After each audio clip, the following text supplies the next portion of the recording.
guys. Magluto tayo ng itlog. 3 itlog to guys. Nilagyan ko ng paminta at saka asin. Tapos, nakaready na yung ating mantika. Ayan. Mag-scramble eggs. Ayan, mix natin ng i-mix.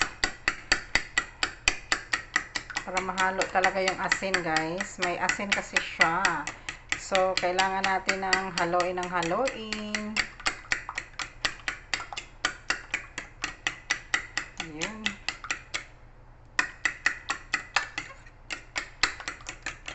More.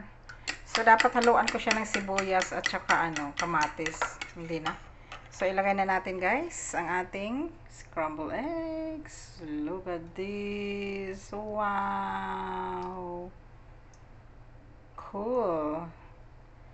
Ayun. Hindi pa siya ayan. Dahan-dahan na siya. Dahan-dahan na siyang hot. Look at this. Wow. Look at this guys. Oh lala. So, hintayin natin siya mainit. So, ayun. Magluto ng itlog. Ayun. Fried eggs. Look at this. Slowly. Ayan. So, ayan siya guys. Look at this. Wow. Malakas yung apoy natin eh. So, i-open natin yung saucepan. Ayun. There you go. Ayun. Oh, lala. Look at this.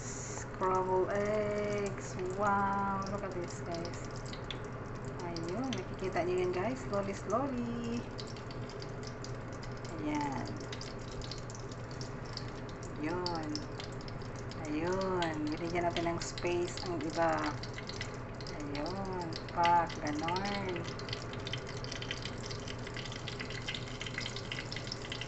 Oh, lala. Look at this. Wow. Kita niyo naman, guys.